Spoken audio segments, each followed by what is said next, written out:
जाऊंगा, घर घर जाऊंगा, मैं एक एक घर में जाऊंगा और उनको बताऊंगा कि किस तरह से इन्होंने किया है। आपकी पावर को छीना है। केजरीवाल छोटी चीज़ है, जनता बड़ी चीज़ है। एक एक आदमी की, दिल्ली के एक एक आदमी की पावर को छीना है, उसके जनतांत्रिक अधिकार को छीना है। जनता जिंदा कैसे रहेगी? इसकी अगर तानाशाही आ जाएगी तो जनता जिंदा कैसे रहेगी? उनके लिए काम कौन करेगा?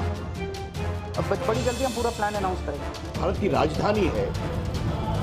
दुनिया में भारत की छवि दिल्ली पर भी निर्भर करती है। भारत सरकार ने एक ऑर्डिनेंस लाया है। वो ऑर्डिनेंस का आधार क्या है? आगे से दिल्ली सरकार में पदस्थापित ऑफिसर्स का ट्रांसफर, पोस्टिंग, विजिलेंस एक बॉडी के द्वारा किया जाएगा, जिसके चेयरमैन अरविंद केजरीवाल होंगे, लेकिन उसके चीफ सेक्रेटरी भी मेंबर होंगे और होम सेक्रेटरी भी मेंबर होंगे। और इनके निर्णय पर ही लेफ्टिनेंट गवर्नर फैसला करेंगे, दिल्ली के जो लेफ्टिनेंट गवर्नर है, और वो फैसला बहुमत के आधार पर होगा। कल केंद्र सरकार ने जैसे ही सुप्रीम कोर्ट बंद हुआ छुट्टियों के लिए, वैसे ही उसके कुछ घंटों के बाद ऑर्डिनेंस लाके सुप्रीम कोर्ट के जजमेंट को पलट दिया। हम सब जानते हैं एक हफ्ते पहले सुप्रीम कोर्ट ने जजमेंट दिया था कि दिल्ली के अंदर अधिकारियों के ऊपर कंट्रोल, सरकारी अधिकारियों, सरकारी कर्मचारियों के ऊपर कंट्रोल दिल्ली की चुनी हुई सरकार का होगा। सुप्रीम कोर्ट ने यहाँ तक बोला था कि अगर किसी अफसर को ये पता है कि उसका मंत्री उसको उसका कुछ नहीं बिगाड़ सकता, तो वो अफसर मंत्री की क्यों सुनेगा? ये वो कोर्ट के ऑर्डर में लिखा है। तो इसीलिए कोई भी जिम्मेदार सरकार चलाने के लिए ये ज़रूरी है कि अफसरशाही और कर्मचारी जो हैं वो सीधे सीधे चुनी हुई सरकार के अंडर में आएँ। इसको कल इन्होंने 4 बजे कोर्ट बंद हुआ, 5 बजे और 10 बजे इन्होंने ऑर्डिनेंस पास करके उस कोर्ट के आदेश को पलट दिया। जिस दिन आदेश आया था उसके अगले दिन इन लोगों ने सोच लिया था कि ऑर्डिनेंस लाके इस आदेश को पलटना है, क्योंकि अगर हम सीक्वेंस ऑफ इवेंट्स देखें, जजमेंट आने के और उसको पलटने के बीच में 8 दिन है। पहले 3 दिन सेक्रेटरी सर्विसेज गायब हो गया, उसका फ़ोन ऑफ हो गया। 3 दिन के बाद सेक्रेटरी सर्विसेज निकलते हैं, कहते हैं मैं और कोर्ट का ऑर्डर मानने को तैयार हूँ। तो चीफ सेक्रेटरी फिर बीच बीच में गायब हो जाते हैं और सिविल सर्विसेज बोर्ड की मीटिंग होने में 3 दिन लग जाते हैं। फिर फाइनली जब सिविल सर्विसेज बोर्ड की मीटिंग होती है और एलजी के पास प्रस्ताव भेजा जाता है तो 2 दिन एलजी साहब बैठ जाते हैं उसके ऊपर। 8 दिन इन लोगों ने इस तरह से बिता दिए। ये सारे के सारे कोर्ट के बंद होने का इंतज़ार कर रहे थे कि कब कोर्ट बंद होगा, कब कोर्ट की छुट्टियां होगी और कब हम अध्यादेश लाएंगे। तो प्रश्न ये उठता है कि ये कोर्ट के बंद होने का इंतज़ार क्यों कर रहे थे कि जब कोर्ट बंद होगा तब हम अध्यादेश लाएंगे? पहले ले आते, जब कोर्ट की छुट्टियां नहीं चल रही थी, जब कोर्ट खुला था, जिस दिन अध्यादेश आया 3 दिन बाद, 4 दिन बाद, 5 दिन बाद ले आते। क्योंकि ये अंदर, दिल के अंदर जानते हैं कि ये अध्यादेश पूरी तरह से गैर कानूनी, गैर संवैधानिक और जनतंत्र के खिलाफ है। इन्हें पूरी तरह से पता था कि अगर सुप्रीम कोर्ट के खुले होते हुए अगर ये अध्यादेश ले आते और हम अगर अगले दिन इसको सुप्रीम कोर्ट में चुनौती देते तो सुप्रीम कोर्ट में ये 5 मिनट भी अध्यादेश टिकने वाला नहीं था। तो ये चाहते थे कि सुप्रीम कोर्ट बंद हो और उसके बाद ये अध्यादेश लेके आए। अंदर खाने ये भी जानते हैं कि ये अध्यादेश 5 मिनट भी टिकने वाला नहीं है। तो क्या इस अध्यादेश की लाइफ केवल 1.25 महीने की है जब तक सुप्रीम कोर्ट बंद है? 1 जुलाई को सुप्रीम कोर्ट खुलेगा, हम इसको चैलेंज करेंगे सुप्रीम कोर्ट के अंदर, और फिर सुप्रीम कोर्ट, हम जानते हैं कि ये भी जानते हैं, अंदर खाने ये भी जानते हैं कि इस अध्यादेश का क्या होगा। तो क्या ये अध्यादेश केवल इस 1.25 महीने की छुट्टियों के लिए लाया गया है? आज मैंने आप ही लोगों के चैनलों पे देखा कि ये कह रहे हैं कि हम इन्होंने रिव्यू पिटीशन फाइल कर दी है, किसी ने कॉपी भी भेजी है, शायद कर दी है या करने वाले हैं, कर दी है। रिव्यू पिटीशन का क्या मतलब रह गया? जब ऑर्डिनेंस लाके इन्होंने पूरे के पूरे जजमेंट को ख़त्म कर दिया तो जो जजमेंट ही नहीं बचा उसका रिव्यू का कैसा? तो रिव्यू पिटीशन तो तभी मेंटेनेबल होगी जब अध्यादेश को वापस लिया जाएगा रिव्यू पिटीशन की हियरिंग के पहले। तो ये क्या ये इंडिकेशन है कि जैसे ही सुप्रीम कोर्ट खुलेगा इस अध्यादेश को वापस ले लिया जाएगा? नहीं तो रिव्यू पिटीशन का मतलब ही नहीं है। जज तो यही कहेंगे कि भाई तुमने तो सारा हमारा जजमेंट खत्म कर दिया, तो रिव्यू पिटीशन किस बात की है? रिव्यू पिटीशन तो कुछ है ही नहीं। तो ऐसा लगता है कि ये केवल एक भद्दा मजाक किया गया है जनतंत्र के खिलाफ, देश के लोगों के साथ, दिल्ली के 2 करोड़ लोगों के साथ। एक तरह से सुप्रीम कोर्ट ने जजमेंट दिया, क्लियर जजमेंट दिया कि दिल्ली की चुनी हुई सरकार को पूरा अधिकार है दिल्ली चलाने का, 3 सब्जेक्ट्स छोड़ के, police, law and order and land, बाकी सारे सब्जेक्ट्स हमारे पास हैं। उस जजमेंट को 1 हफ्ते के अंदर ये अध्यादेश लाके अगर ये टर्न डाउन कर देते हैं तो ये आम आदमी पार्टी तो बहुत छोटी सी पार्टी है, हम तो बहुत छोटे लोग हैं, ये तो सीधे सीधे केंद्र सरकार सुप्रीम कोर्ट को चुनौती दे रही है, सुप्रीम कोर्ट को चैलेंज कर रही है कि तुम जो मर्जी ऑर्डर कर लो, तुम्हारे सारे ऑर्डर हम 2 मिनट के अंदर ऑर्डिनेंस लाके, बिल लाके सब खत्म कर देंगे। ये चैलेंज इन्होंने ये सुप्रीम कोर्ट की मैजेस्टी को चैलेंज किया जा रहा है, उनकी पावर को चैलेंज किया जा रहा है कि तुम जो मर्जी ऑर्डर कर दो, हम तुम्हारे सारे ऑर्डर खत्म कर देंगे। सुप्रीम कोर्ट की इंसल्ट की जा रही है। This is a direct contempt of supreme court. आम आदमी पार्टी को 3 बार प्रचंड बहुमत, 4 बार, 3 बार असेंबली के अंदर मिला और 1 बार एमसीडी के अंदर प्रचंड बहुमत मिला आम आदमी पार्टी को। दिल्ली के लोगों ने बार बार चीख के कहा है कि हमें आम आदमी पार्टी की सरकार चाहिए, हमें आम आदमी पार्टी की सरकार चाहिए, हमें आम आदमी पार्टी पसंद है। और बार बार इन लोगों ने आम आदमी पार्टी को की सरकार को काम करने से रोका है। तो ये तो एक तरह से खुली चुनौती है कि तुम जिसको भी, हमारी पार्टी के अलावा जिसको भी चुनोगे, हम उसको काम नहीं करने देंगे। ये क्या बात हो गई?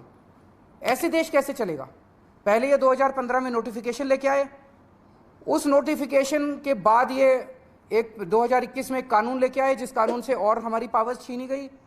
पिछले साल झूठे केसेस में फंसा के हम अच्छे स्कूल बना रहे थे, हमारे एजुकेशन मिनिस्टर को जेल में डाल दिया ताकि स्कूल ना बन सके। हम अच्छे मोहल्ला क्लिनिक अस्पताल बना रहे थे, हमारे उसको हेल्थ मिनिस्टर को जेल में डाल दिया ताकि स्कूल अस्पताल ना बन सके। और अब ये कानून लेके आ गए।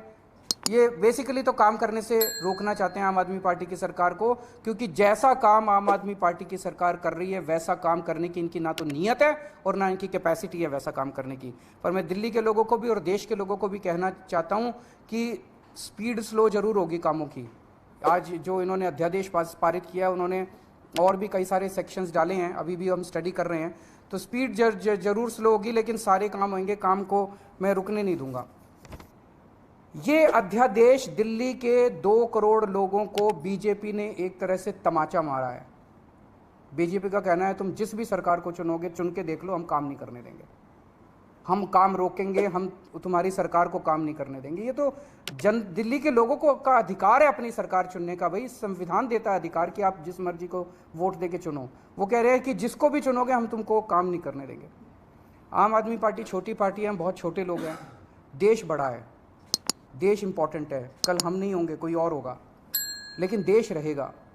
इस तरह से सरेआम जनतंत्र को कुचलना, सुप्रीम कोर्ट को वो दिखाना, ये सही नहीं है। हम इसके खिलाफ सुप्रीम कोर्ट में या वो डालेंगे, इस ऑर्डिनेंस के खिलाफ सुप्रीम कोर्ट जाएंगे। और जब से ये ऑर्डिनेंस आया, केवल दिल्ली नहीं देश भर से मेरे पास फ़ोन आ रहे हैं, यहाँ तक कि बीजेपी के कट्टर समर्थक भी कह रहे हैं कि ये तो मोदी जी ने ठीक नहीं किया, ये तो प्रधानमंत्री जी ने ठीक नहीं किया। भाई 2015 में तुम नोटिफिकेशन लेके आए, उसी टाइम ले आते ऑर्डिनेंस, कोई कुछ नहीं कहता। 8 साल के संघर्ष के बाद दिल्ली के लोगों ने संघर्ष किया, आम आदमी पार्टी की सरकार ने संघर्ष किया। संघर्ष करने के बाद सुप्रीम कोर्ट ने जब इतना साफ फैसला दे दिया, उस फैसले को तुम पलट देते हो और तुम कहते हो हम सुप्रीम कोर्ट को नहीं मानते। इसके तो ये तो पूरा देश देख रहा है और पूरा देश कह रहा है ये तो बहुत गलत काम किया इन लोगों ने। तो दिल्ली के लोगों के बीच में जाऊंगा मैं अब, और बहुत जल्दी दिल्ली के अंदर महारैली की जाएगी।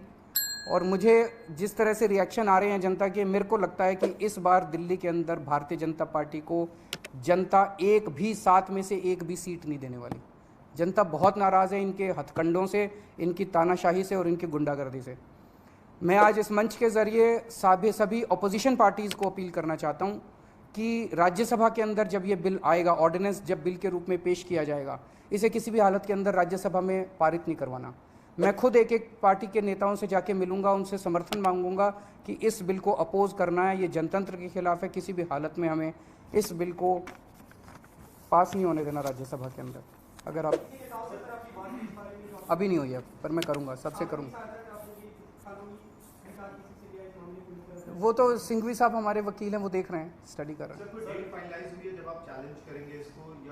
जैसे कोर्ट खुलेगा 1 जुलाई को शायद खुल रहा है, इमीडिएटली भी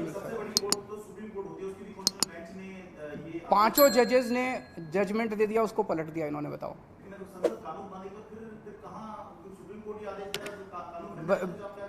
नहीं तो सुप्रीम कोर्ट जाएंगे ना। देखिए मैं देख रहा था आप सब लोगों ने सिंघवी साहब का इंटरव्यू किया है। Basic structure of the constitution जो है, कोई भी कानून लाके बेसिक स्ट्रक्चर, कल को अगर कोई ब्रूट मेजॉरिटी आ गई और उसने कह दिया हाँ जनतंत्र खत्म कर दिया उन्होंने संविधान से कि जनतंत्र अब नहीं होगा, वो नहीं कर सकते। ऐसा कानून नहीं आ सकता जो जनतंत्र खत्म कर दे। ऐसा कानून नहीं आ सकता जो फेडरल स्ट्रक्चर है हमारा, सेंटर अलग है, स्टेट्स अलग है, वो खत्म करे। ये सीधे सीधे फेडरल स्ट्रक्चर के ऊपर हमला है। तो इस तरह का कोई कानून भी नहीं आ सकता जो कि फेडरल स्ट्रक्चर के ऊपर हमला हो। तो कई सारे बेसिक कॉन्स्टिट्यूशनल प्रिंसिपल्स हैं, basic structure of the constitution है जिसके ऊपर हमला किया गया इस ऑर्डिनेंस के द्वारा। तो ऐसा मानना है कई सारे कानून के जानकारों का कि ये ऑर्डिनेंस जो है, या ये अगर कानून की शेप भी लेता है तो ये कोर्ट के अंदर टिकना नहीं टिकेगा। ये जो ऑर्डिनेंस पास हुआ, do you think this is no more Delhi versus centre, rather the court versus the, ये पूरी की पूरी लड़ाई अब एक तरह से सुप्रीम कोर्ट वर्सेस सेंटर है। ये केवल दिल्ली सरकार एक छोटी सी चीज हो गई है।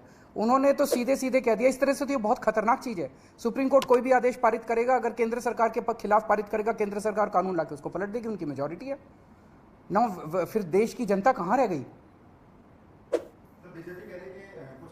जैसे आप लोगों ने सुना होगा कि वो भी इन्होंने ऑर्डिनेंस लाके किया था, जो ईडी के डायरेक्टर की एक्सटेंशन वाला मामला था।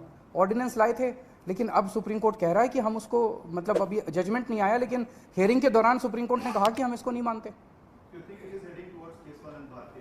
It is obviously Keshwanand Bharti was the basic structure of the constitution. This is basic structure. They are attacking the basic structure of the constitution. नहीं, नेताओं की नहीं, आम आदमी पार्टी दिल्ली में करेगी। मैं दिल्ली की जनता के बीच में जाऊंगा, घर घर जाऊंगा, मैं एक एक घर में जाऊंगा और उनको बताऊंगा कि किस तरह से इन्होंने किया है। आपकी पावर को छीना है। केजरीवाल छोटी चीज है, जनता बड़ी चीज है। एक एक आदमी की, दिल्ली के एक एक आदमी की पावर को छीना है, उसके जनतांत्रिक अधिकार को छीना है। जनता जिंदा कैसे रहेगी? इस तरह की अगर तानाशाही आ जाएगी तो जनता जिंदा कैसे रहेगी? उनके लिए काम कौन करेगा? बड़ी जल्दी हम पूरा प्लान अनाउंस करेंगे हमारे ना। Yes, of course the whole Aam Aadmi Party will be on the streets in the coming days. मैं ये पूछ, इसका क्यों, क्या कह रहे हैं वो, क्या कारण है इसका?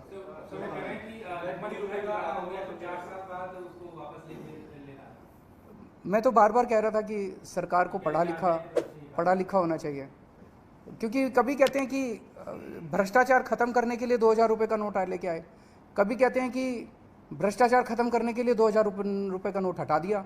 तो मतलब कुछ समझ नहीं आ रहा कि सरकार कर क्या। पूरा देश को लाइनों में लगाए रखते हैं, पूरा दिन लाइनों में लगाए रखते हैं, हर 3-4 साल में लाइनों में लगा देते हैं। ये अच्छी चीज़ नहीं है, ये अनप्रोडक्टिव काम है। जनता को अपने परिवार पालने के लिए और अपना काम करने के लिए उसमें लगना चाहिए, ना कि बैंकों के अंदर जनता लाइनों में लगी है नोट बदलवाने के लिए। तो आप समझ ही रहे हैं उसके कारण क्या है।